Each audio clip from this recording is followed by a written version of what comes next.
আসসালামু আলাইকুম, সবাইকে চেঞ্জ সল্টে স্বাগতম। আশা করি সবাই ভালো আছেন। আমরা আলহামদুলিল্লাহ ভালো আছি।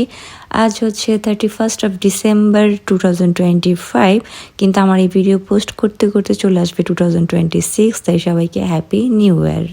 বছরের শুরুর দিনটা আমি সবসময় চাই আমার বাসাটা সম্পূর্ণভাবে নতুন রূপে সেজে উঠুক। তার উপরে এবার নতুন বাসা, তাই আরও বেশি প্রিপারেশন ছিল।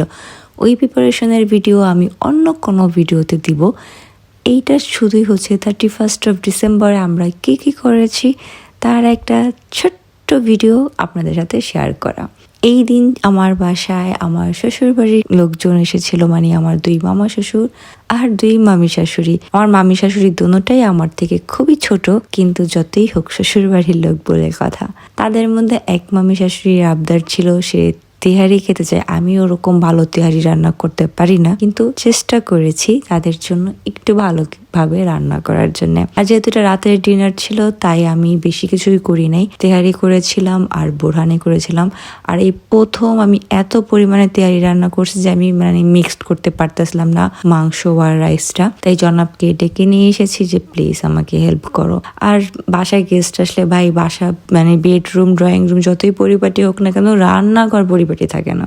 এরপরে আমি শুরু করেছি বোরহানির প্রিপারেশন। কিন্তু হাসির কথা হচ্ছে, প্রথমে ছিল না দই, সেটা সুপার মার্কেট থেকে আনাইছি, কিন্তু আমি বোরহানি মশলা প্লাস কেচাপ আনতে ভুলে গেছি।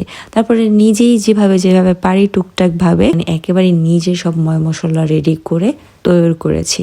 মোটামুটি ভালোই হয়েছে। আহামরি একেবারেও ভালো হয়নি, আবার আহামরি একেবারেও খারাপ হয় নাই। তবে আলহামদুলিল্লাহ যা হয়েছে খুবই ভালো হয়েছে। তো আমি এখানে আমার যত মশলা আমার মাথায় আছে যে বোরহানের মধ্যে যায়, আমি সব কিছুই দেওয়ার চেষ্টা করেছি।